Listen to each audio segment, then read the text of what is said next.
Hello, everyone, and welcome to WDHT TV. This is Off the Cuff, where the headlines come to life, and I'm your host, Siham Awada Jaafar, and of course, we are doing things a little bit differently. Our shows are coming to you Zoom-wise because, of course, we are in some unprecedented times, and we are all trying to conform to a new normal. We have with us Superintendent of Crestwood School District, Dr. Youssef Mosallam, who I believe has had a sort of baptism by fire here. But I know you're stepping up to the plate and you're doing some amazing things at Crestwood to make sure that continued learning takes place. Welcome, Dr. Mosallam, to WDHT. Thank you for having me. It's been a ride. I'm sure it has. I am sure it has. Continuation of the learning process is hard enough when you have classrooms and, our everyday routines. And this is a huge loaded question. How are you managing and how are you adapting to our new normal in the COVID-19 age of global epidemic? Well, first, thank you for having me, Siham. First, I have to say that I'm blessed with a phenomenal team, not just from the central office team, but the principals, the assistant principals, the supervisors, administrators, the teachers, the parapros, the food staff, the custodial, I can go on and on and on. And of course, our Board of Education. Everyone, prior to the governor making the announcement, we were already putting together preliminary plans to close because, things were changing. First. Yeah. And things were changing so quickly and so drastically that we knew we had to be prepared. We didn't want to be reactive. We wanted to be proactive. And when the governor made the announcement, it was like perfect timing because literally the very next morning we closed and we didn't have any staff report except for all the frontline administrators. And we had a special emergency meeting and we just started planning. And we said, look, this is what we have to do. Let's give the teachers some time to go home with their families on that Friday, have the weekend just to get things situated. And then we asked the teachers to come in on Monday. And honestly, it was a beautiful thing. It was an amazing thing. I would say over 99% of the staff showed up. Those that didn't come, it was because they had personal reasons, which was understandable. And they just got things done quickly to get things off the ground. So, the team, really came together. And that Monday, I believe it was the 16th, after the announcement, they were just full steam ahead. And when I knew I was blessed with a group of people that were so focused on what's best for the kids, was originally I had said, okay, I'm assuming we need 2 days to get things ready.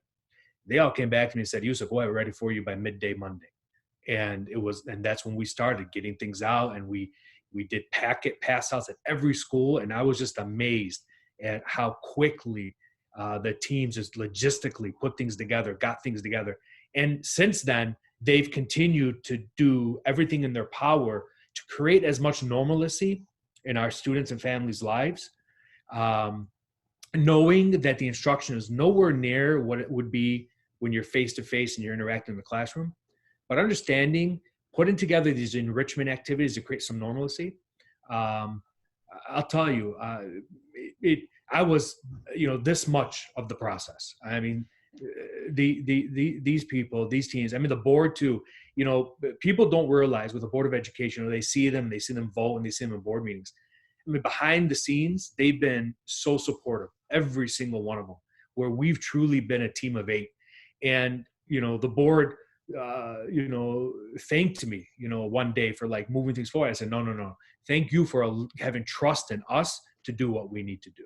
And that makes such a huge difference when you have that support and that trust and that vote of confidence, that you need to get what you need to have done, and to know that you can go to that entity and say, this is what I need, and they're going to be there to support you. And I'm sure that your leadership style too has definitely increased, that sense of confidence. So it does take a good leader to have a good team, and I'm really ecstatic to hear that the process has been gone smoothly. And of course, you had the vision, the pre-vision to maybe come up with program to get it all started. What kind of things are you finding difficulty though with? I know that a lot of kids maybe don't have computers, don't have Chromebooks.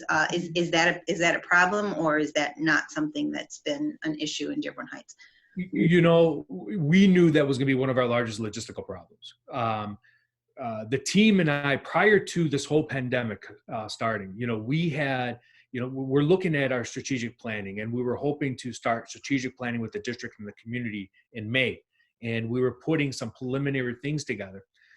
But I can say one of the things that we did discuss is that, through our federal funds and through our state funds and through donations, and by allocating some money around, we really wanted to become in 2020, 2021, a one-to-one district, which basically would mean that every student in the Crestwood schools would have a Chromebook, and they would check it out just like a textbook. And that was our goal. And part of that goal was working with, our local internet providers and identifying a way to get internet access for all students who may not have it. Because moving forward, when we talk about marginalization and the gap in instruction, that's where a lot of that gap is. The students that have access at home and the students who don't have access. Well, with this whole pandemic, it was like, man, it's like this just emphasized even more how we have to do that. So what we were able to do is all of our building administrators and the teachers, they have a very good feel of their students, and they surveyed, they called, and they checked on families who needed a Chromebook. And any family who was in need of a Chromebook, we had a Chromebook pass. We passed out Chromebooks that first week of the shutdown. And we gave them access. We supported them in getting internet if they needed internet. And so, we've filled that gap, I think, a decent amount.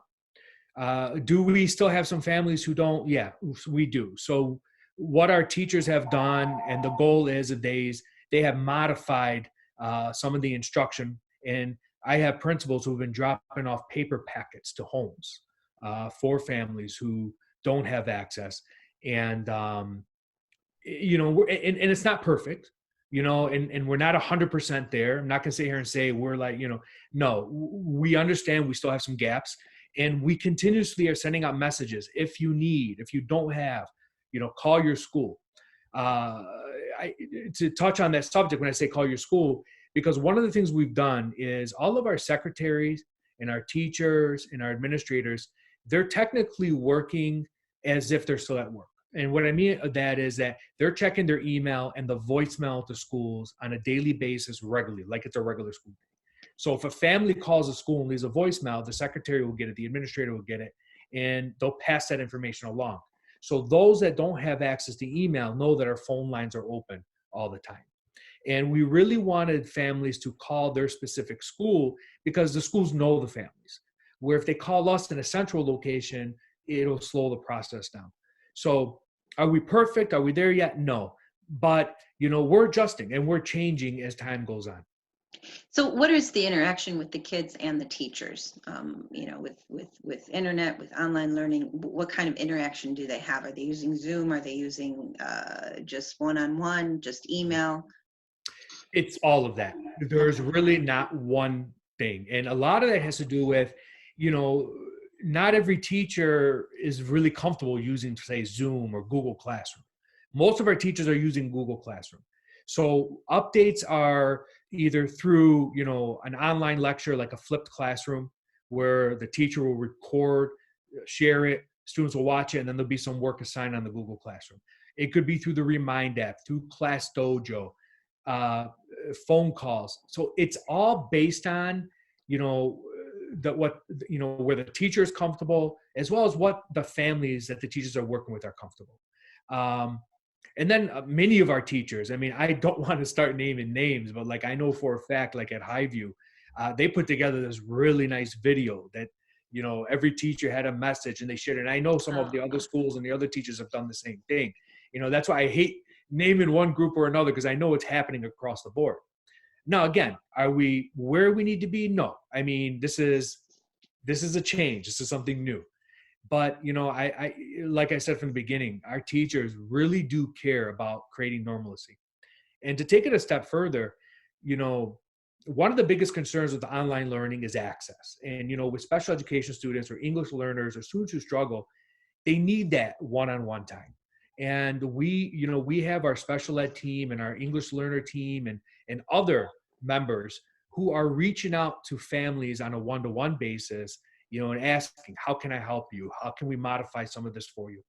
And we're focusing our instruction more around enrichment, more around focusing on what the power standards are and how they impact literacy and numeracy.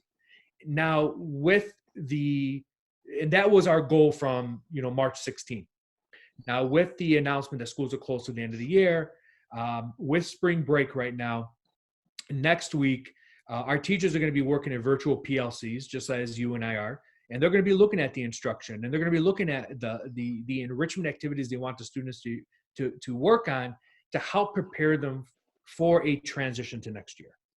So it's moving from enrichment of previous instruction to possible new power standards, new content standards to be covered, but with a focus on literacy and numeracy to help students with enrichment activities to help them transition into the fall of 2020. So how are you dealing with grades? How is that being scheduled? How is that being reported? How are the teachers being able to create that scale? So one of the things that helped us at Crestwood is that being we're a trimester, the third try literally just started. I mean, maybe a couple weeks prior. So there wasn't much in the system for that. So they have their try 1 and try 2 grades. So with elementary, middle school, and high school now, where we're going is basically more with middle school and high school is more of a pass-fail system. And actually there will be a letter coming out to the families after spring break to explain this. And basically what we're asking is that when teachers are putting together these assignments or these enrichment activities, is really what I want to emphasize. They're more of enrichment activities, that the students put forth concerted effort to complete them. And that if students have questions, they have to continue to reach out to their teachers, and teachers have to be available to help them out, as well as parapros and administrators. I mean, it's not just the teachers. I mean, everybody's working together. And if they put forward a concerted effort and they submit the assignment and they reach out for help, it's a pass. And the reason why we say this is because we want students to understand that it's not time to sit home and not do anything.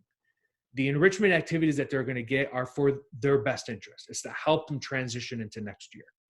And if they're putting a concerted effort, they'll get a pass on their report card. And we're already discussing, and we're going to go into that discussion even more in May, once we get things off the ground after spring break, to start discussing what's our schedule going to look like in the fall to help students catch up that may have struggled during this transition. So we're very cognizant of the fact that, some students may excel and some students may become stagnant and some students may decline. But we understand that, and therefore we're going to start discussing in May how we're going to create that transition. And we just had a very, very good conference as such with the teacher union. And we have a tentative calendar that we're going to be taking to the board soon, where we will be starting school possibly pre-Labor Day, but it will be literally the week of Labor Day is what we're looking at. So I believe the first day of school, if this is approved, will be August 31st. I believe that's that Monday. And that will give us time to also implement. We're not adding days of the school year. So I want to make that clear. We're not adding days. But by us having this ability, we're also working into the calendar 6 professional development days, full days for teachers throughout the year to continue to look at this data.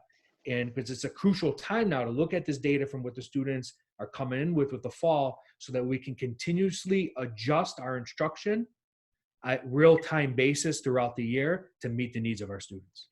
So will everyone pass? As long as they complete the enrichment activities with a concerted effort, they will pass and everyone will graduate. Speaking of graduation, the seniors, how is that being handled in regards to, their graduation, end of the year, anything special, anything happening with that? So yeah, that, it's really, it's really a sour conversation because right now I don't have any answers. Our goal is the moment the quarantine is lifted and we know what our allowables are, we will plan something. I'm currently in conversation with our PTA president, Mrs. Najah Janoon. I've spoken with the high school principal, Mr. Fabris, and a few students and a few parents, just having conversations. So we're looking at different things. I mean, there's really not one thing we're looking at, because if the quarantine is lifted and it's lifted early enough and it's safe for us to have a ceremony, we would. If they say no ceremony, we're looking at different options. A possible ceremony, a possible picnic, like a school-wide picnic type of deal. We're looking at different things because, again, everything is up in the air, and I don't want to say to the seniors, "Yeah, we're going to do something," when we might be, ordered that we have to do certain things certain ways. So that's still up in the air, and we're just waiting to get more information from the state on what the quarantine status looks like.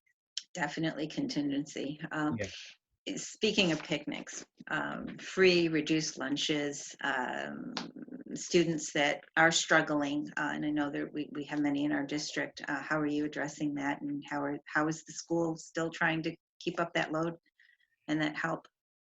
Well, first off, I have to thank Governor Whitmer first and foremost, because Governor Whitmer did not, stop our funding. She worked with the legislators not to stop our funding, which also allowed for continued food deliveries to our schools, as well as other community members who have stepped up and really helped out and offered donations. Just on top of that, I know Mr. Zuhail the Haq offered, Mr. Haj Hassan Kassoon offered, Zaman International has been helping, Amity Foundation, and then the PTA and students, the Crestwood NHS, National Honor Society. Everyone has really stepped up, and they're like, what do you need? How can we help you? What can we get for you? So with all that, we've been in good shape with food-wise. But, the real unsung heroes here is the food services team and the teachers and the parents and the parapros who have stepped up and volunteered their time. Now, there's some people out there that might say, well, they're still getting paid. True, they are getting paid, and that's great. But there is nothing forcing them to come to the school on a Thursday to get the food ready, on a Monday to pack all the food, and then on a Tuesday to distribute the food. And I'll tell you, our first distribution, I think we distributed 4,500 meals. Our second distribution, we distributed 5,000 meals.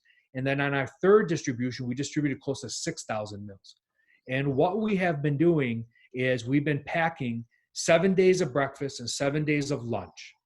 And when the families pull up, they tell us how many kids they have. We give them the number of breakfast and lunch. And then on top of that, we also have families that we know don't have transportation. We have Dean Transportation is our third-party busing company.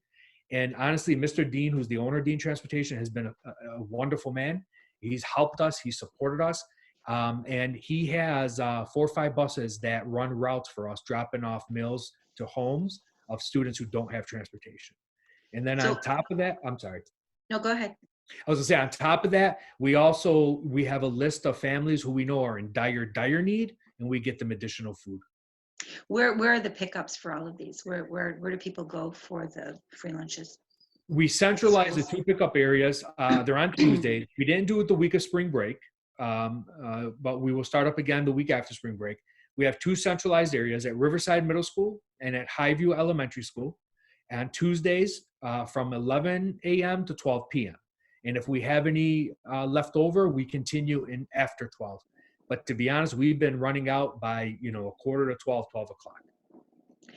So, Dr. Mosallam, when parents are at home and they're helping their children with schoolwork and they're trying to be as interactive, but they have questions and they need some answers,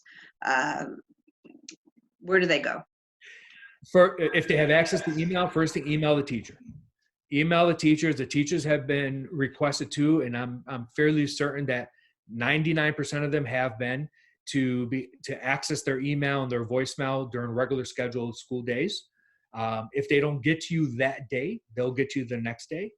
And if they're not responding, then I would always say just contact the school principal because, they're working hand in hand.